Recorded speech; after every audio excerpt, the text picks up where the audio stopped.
یؤتی الحکمت من یشاء، وہ جسے چاہتا ہے حکمت عطا فرما دیتا ہے، دانائی۔ وَمَن یؤت الحکمہ، اور جسے اس نے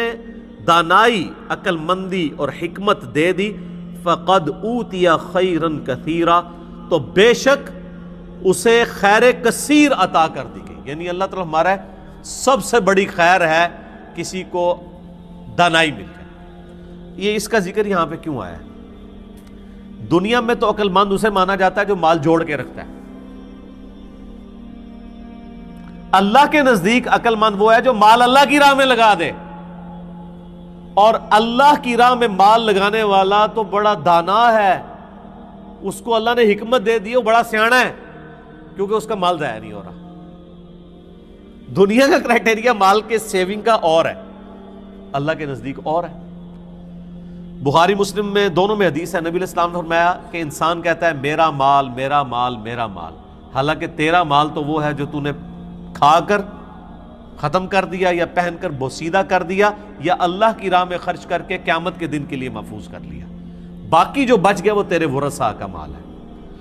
تو نبی علیہ السلام نے فرمایا تمہارے 3 مال ہیں، اچھا ان 3 میں سے بھی 2 ضائع ہو چکے دنیا میں، پہن کے اور کھا کے۔ اب پہننے میں گھر کا شیلٹر بھی شامل ہے، کیونکہ مرنے کے بعد وہ گھر بھی تو ورثاء کو ملنا ہے، آپ نے قبر میں تو ساتھ نہیں لے کے جانا۔ جو آپ کے ساتھ جانا ہے مال، وہ ہے جو آپ نے اپنی زندگی میں اپنے ہاتھوں سے خرچ کر کے آخرت کے لیے محفوظ کر لیا۔ اور وہی مسلم شریف میں حدیث ہے کہ مردے کو 3 اعمال کا ثواب ملتا ہے، اس میں سے ایک عمل ہے صدقہ جاریہ جو اپنی زندگی میں اس نے کر لیا، دوسرا علم کی بات اگر کسی کو سکھائی تھی وہ بھی اس نے خود کیا ہے، وہ بھی اسے ثواب، اور تیسرا نیک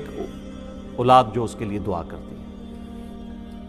اور پھر بخاری مسلم کی وہ حدیث کہ انسان کے 3 دوست ہیں جن میں سے 2 قبر سے باہر رہ جاتے ہیں اور ایک ہی قبر میں ساتھ جاتا ہے، اس کے رشتہ دار اور مال باہر رہ جاتا ہے اور اعمال ساتھ جاتے ہیں، اور اعمال میں آپ کے سارے اعمال ساتھ جائیں گے، آپ کے وہ والا مال بھی آپ کا ساتھ جا رہا ہے جو آپ نے اللہ کے لیے خرچ کر لیا، جو نہیں کیا تھا وہ پیچھے رہ گیا۔ تو اللہ تعالیٰ ہمارے عقل مند تو وہ ہے نا، اصل میں یہ اس کو جوڑا اس کے ساتھ گیا ہے کہ عقل مند وہ ہے جو اللہ کی راہ میں خرچ کر کے ہمیشہ کے لیے محفوظ کر لیتا ہے، جسے حکمت وہ چاہتا ہے عطا فرماتا ہے، اور جسے حکمت دی گئی اسے خیر کثیر دی گئی۔ وما یذکر الا اولو الالباب، اور نصیحت تو نہیں قبول کرتے مگر عقل مند لوگ۔ تو یہاں اللہ تعالیٰ نے عقل مندوں کی نشانی بھی بتا دی ہے کہ جو اللہ کی دھمکی سے ڈر جائیں، اس کے پیغمبروں کی دعوت کو قبول کر لیں، وہ عقل مند لوگ ہیں۔ وما انفقتم من نفقۃ او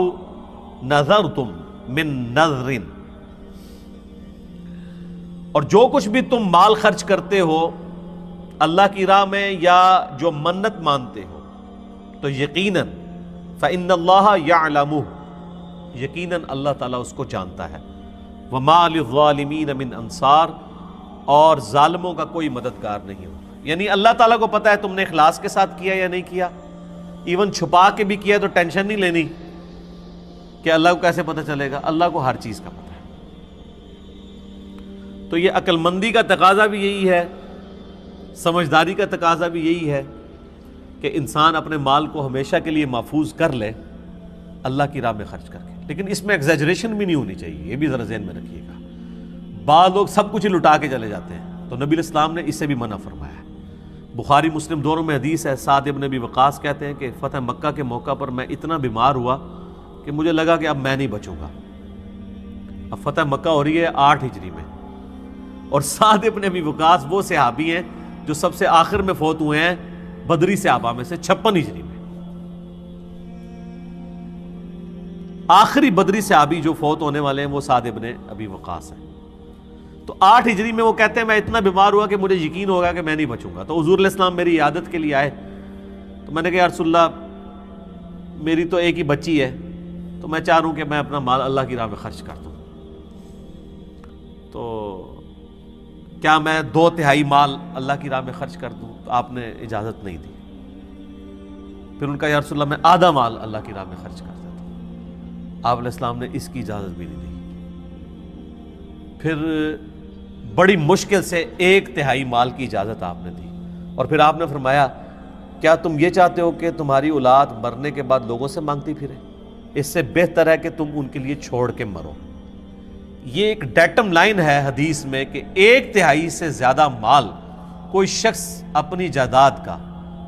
اپنی زندگی میں کسی کے لیے ہبہ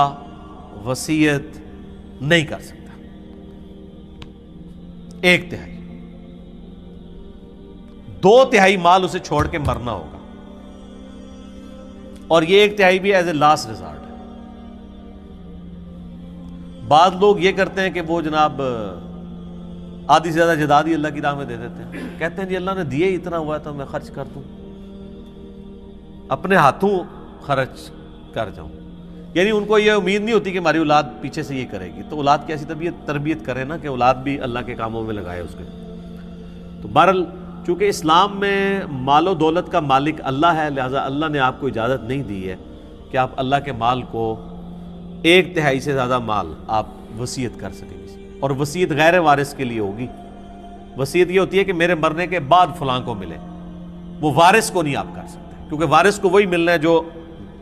آپ کے وراثت کے قوانین آئے ہیں سورہ نساء کے اندر۔ ہاں ہبہ آپ اپنی زندگی میں کر سکتے ہیں، وارث کو بھی کر سکتے ہیں، لیکن وہ اپنی زندگی میں اپنے ہاتھوں سے دینا ہوگا،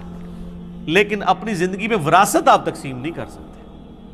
کیونکہ یہ تو پتہ ہی نہیں پہلے کس نے مرنا ہے۔ یہ تو سعد ابن ابی وقاص کو نہیں پتا انہوں نے مر جانا ہے کہ نہیں مرنا، تو آپ کو کیسے پتہ ہے؟ مرنے کے بعد وراثت تقسیم ہوتی ہے۔ اکثر لوگ کہتے ہیں جی میں اپنے ہتھے ہی دے جاواں، پچھو لڑتے رہن گے، لڑنا انہوں نے پھر بھی ہے پچھو، بے فکر ہو، ہتھی دے بھی جاؤ پھر بھی لڑن گے، کیونکہ ذرا سا اونچ نیچ ہوگی نہ تو انہوں نے کہنا ہے پیو نو پٹو پا لیا سی،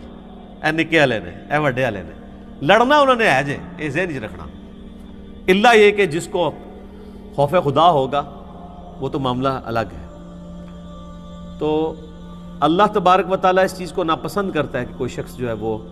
سارا مال ہی اللہ کی راہ میں لوٹا دے اور پھر پچھلے جو ہیں وہ مانگتے پھریں۔ اس چیز کو نبی الاسلام نے ناپسند فرمایا۔ یہی وہ چیز ہے جسے دین کی سمجھ بوجھ کا نام دیا گیا ہے، جو بخاری اور مسلم دونوں میں حدیث ہے، اللہ تعالیٰ جس کے ساتھ بھلائی کا ارادہ فرماتا ہے اسے دین کی فقہ عطا فرما دیتا ہے، اور اللہ عطا فرماتا ہے میں تقسیم کرتا ہوں، یعنی علم دین اللہ نے عطا فرمایا، تقسیم میرے ذریعے ہوتا ہے۔ یہ آدھی حدیث وہ بریلوی کوٹ کرتے ہیں نا کہ رزق بھی جو ہے وہ اللہ دیتا ہے اور نبی الاسلام تقسیم کرتے ہیں، یہ دین کے علم کی بات ہو رہی ہے، اور ظاہر دین تو ہم نبی الاسلام سے سیکھیں گے۔ تو آپ دیکھیں یہ جو حدیث ہے نا کہ اللہ تعالیٰ جس کے ساتھ حکمت یعنی بھلائی کا ارادہ فرماتا ہے اسے دین کی فقہ عطا فرما دیتا ہے، اسی کو سپورٹیو یہ آیت بھی آ گئی ہے کہ اللہ تعالیٰ فرماتا ہے وَمَن يُؤْتَ الْحِكْمَةَ فَقَدْ أُوتِيَ خَيْرًا كَثِيرًا، جسے اللہ تعالیٰ حکمت دے دے اسے خیر کثیر دے دے، یعنی اس کا بھلائی کا ارادہ فرما لیا نا اللہ تعالیٰ۔